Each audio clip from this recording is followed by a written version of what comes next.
So I have tried to record this video multiple times over the past couple of years. Each time I just never know really where to start. And so I guess the best place to start is at the beginning. Whenever I first found out that I was pregnant, I was not in a good relationship.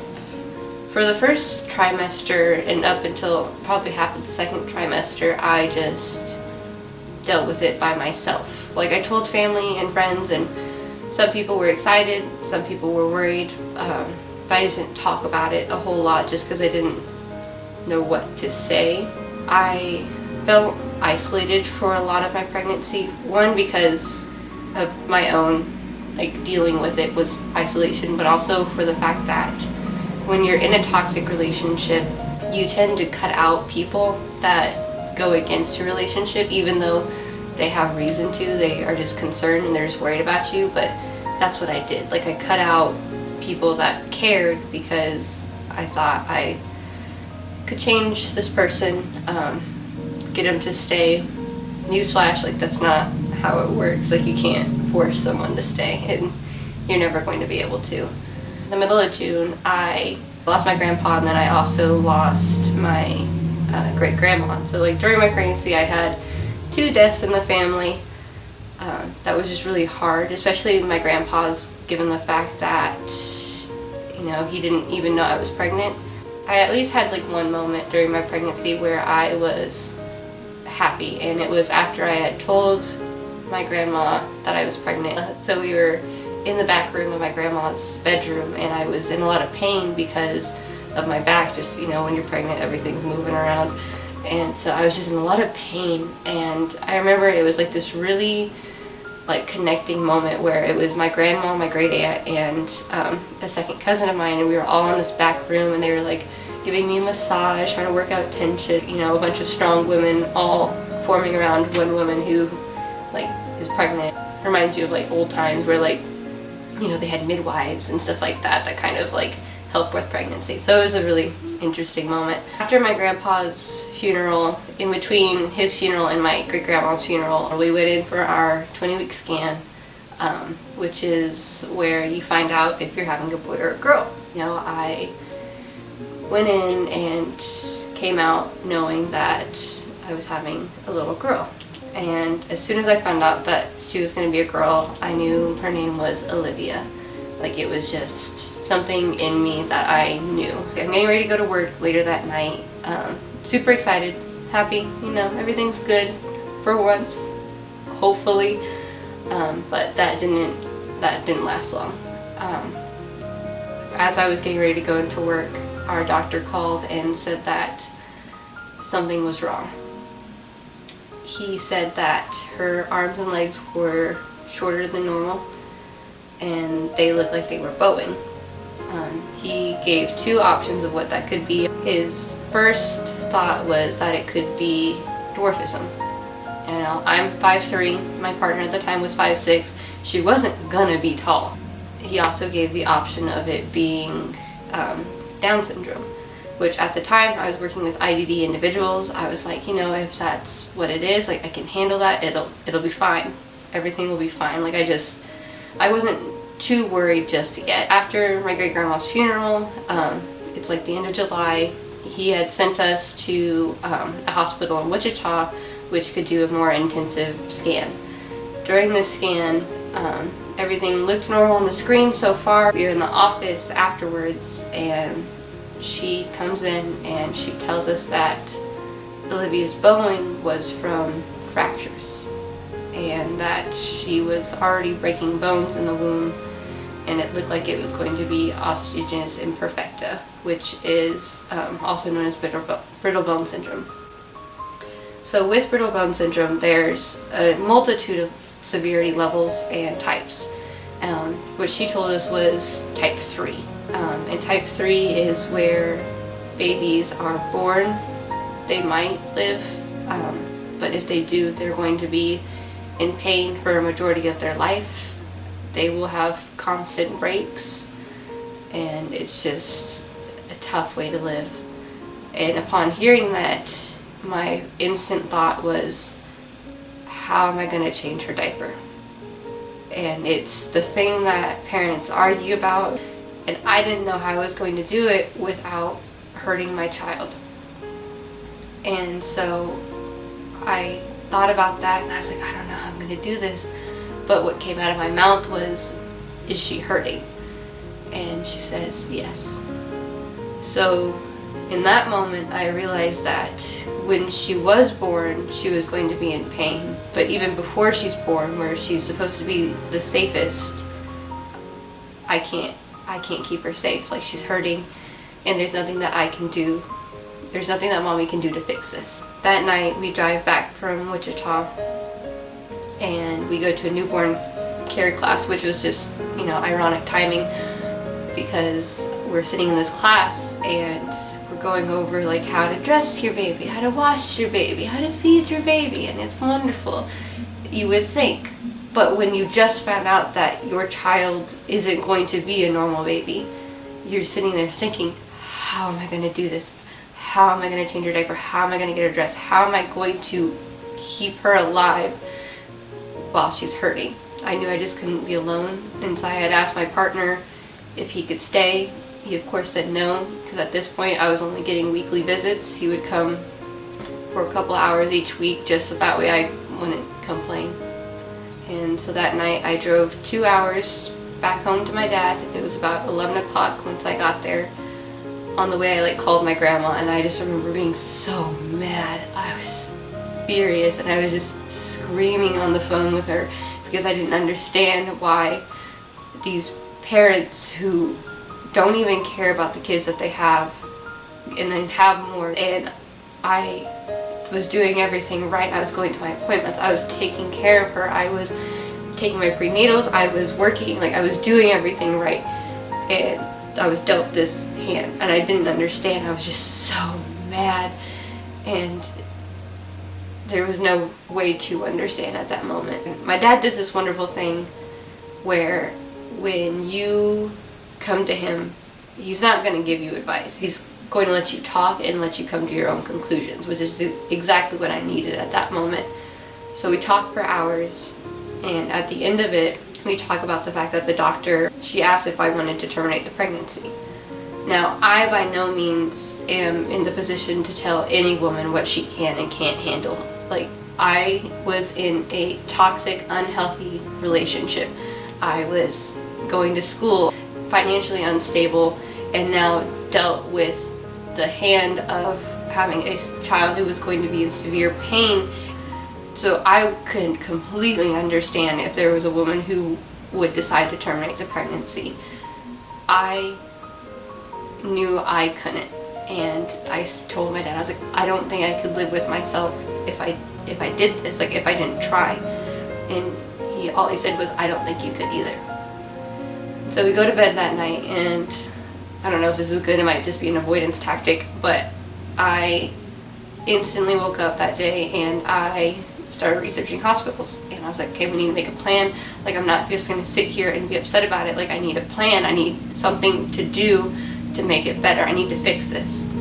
My stepmom had to go to Children's Mercy for my stepsister. She recommended going there, and so that's instantly what I did. I made a call, I made an appointment.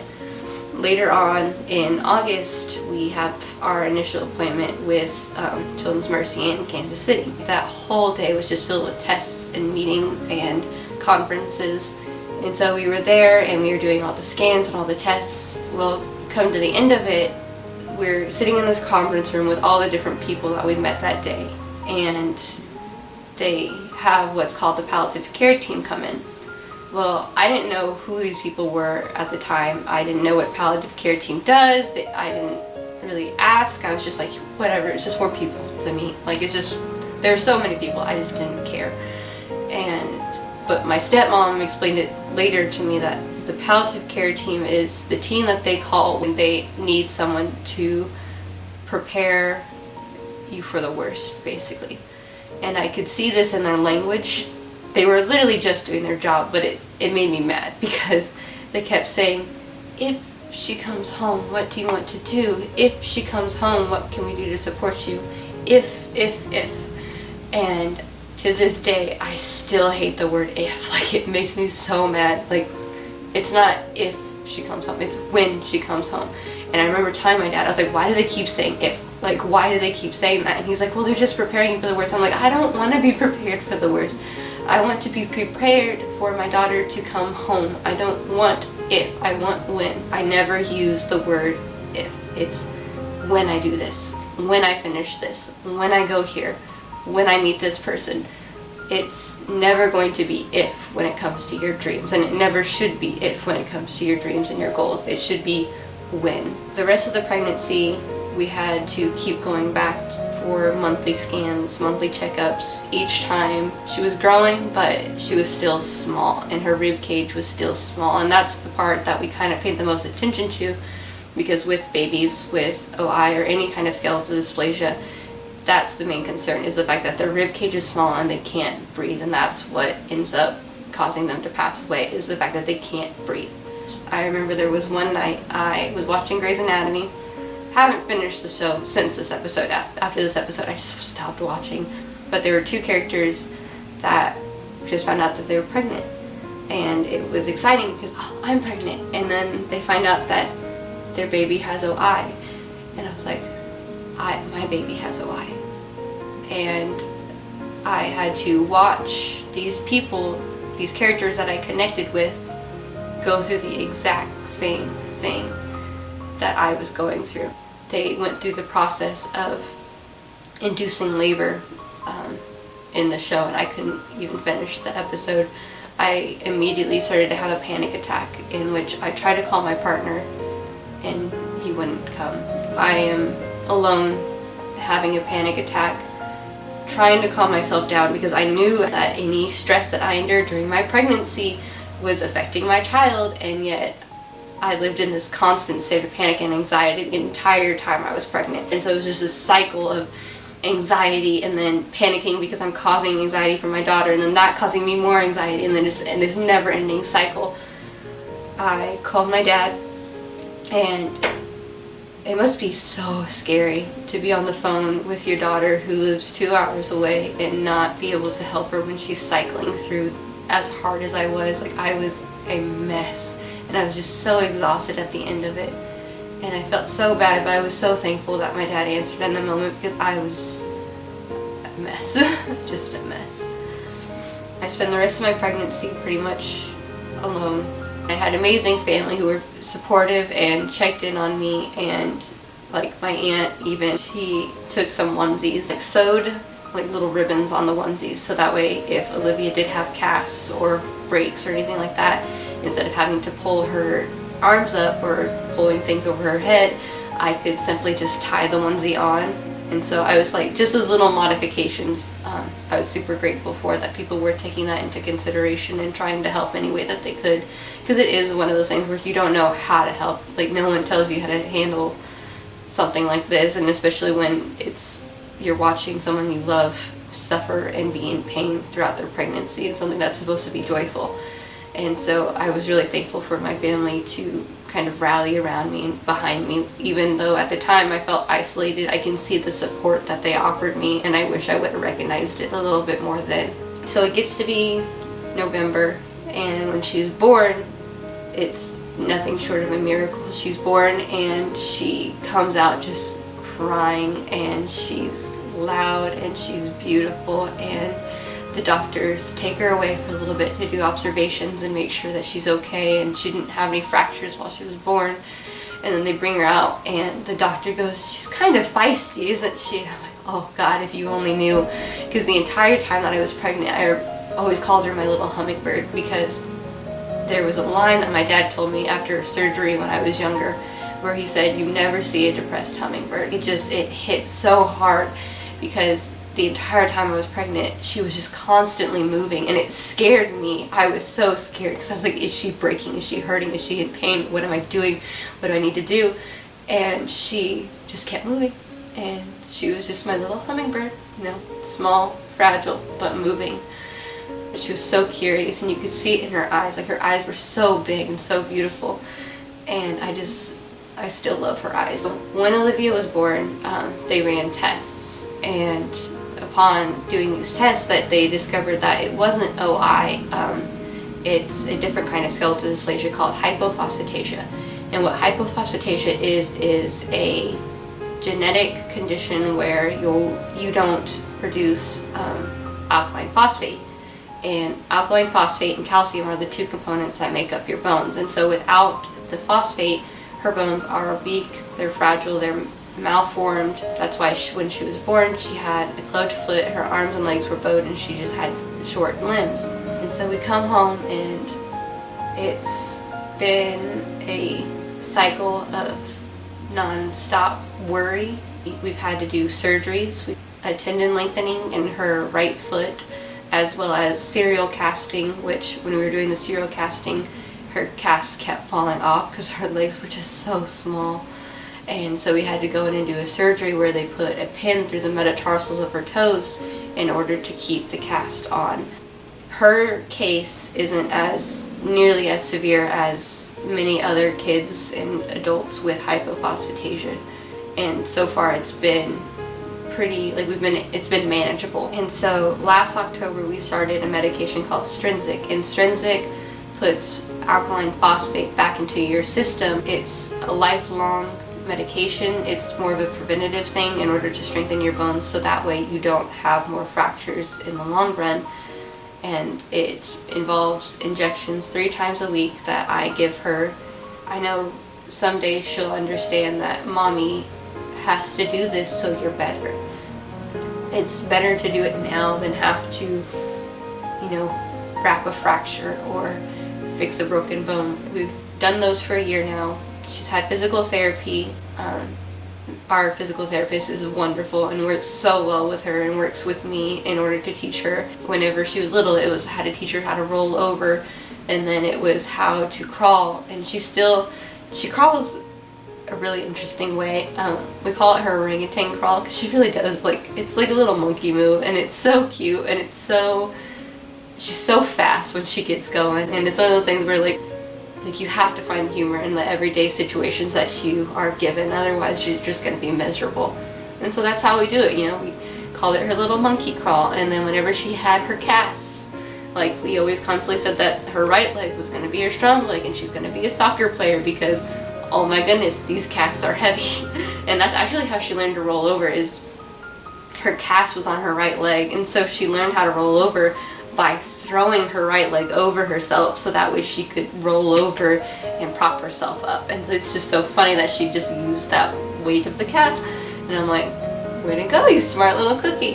So far we've been doing really well. She has learned to walk. It's been so wonderful because we didn't know if she would ever be able to. We didn't know if her bones would withstand the weight of her body in order to be able to walk. I didn't know if she was going to be walking. I didn't know if she was going to be alive, and here she is, and she's wonderful, and she's beautiful, and she's so smart. It's going to be this lifelong cycle and this lifelong battle where we don't know what to expect, but I know that we can handle it and we'll be able to.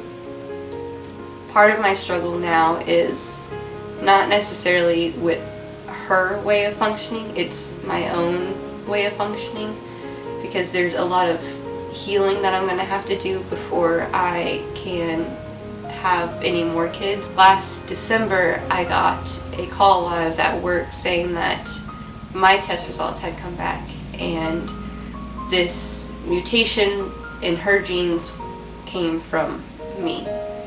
And so that means that it's a dominant trait, and any kids that I have in the future have a 50% chance of also having this. And that's a hard thing to deal with, especially at the time, because I didn't ask a whole lot of questions during that phone call. I just didn't think to ask any questions. And so in my head, I was thinking, how do I do that? How do I handle another pregnancy knowing that my child might not survive? So I remember just kind of shutting down, and I felt really terrible about it at the time because I feel like there was someone at the time that needed me, and because I did shut down and just kind of shut people out again, I lost that kind of connection. Later on, after talking to the doctors a little bit more, once I recomposed myself and figured out the questions I needed to ask, I asked, what does that mean for my future kids? And it should just be one of those things where if our child does have hypophosphatasia, it should never be worse. It could range from me, where I have no symptoms, to Olivia, where she has, some fractures while she's born, possibly some in the future. And I was like, okay, that's what I'm doing right now. If I have to do that in the future, I think I can do that. I think if I have to, I can do that. And so now it's just this running joke where I'm like, okay, first date conversation. What's your favorite color? What's your favorite TV show? Do you have the ALP gene? And I was like, do you want to go for genetic testing? Before this goes any further, let's go get a vial of blood. It's just, you have to laugh at it. And so there's just a lot of healing and a lot of things that I have to go through and will continue to go through. And that's what I'm going to have to do, because in order for me to raise her to be strong, I have to be strong, and I have to be the one to lead that for her. Otherwise, I'm not preparing her for anything. And so that's kind of where we're at now.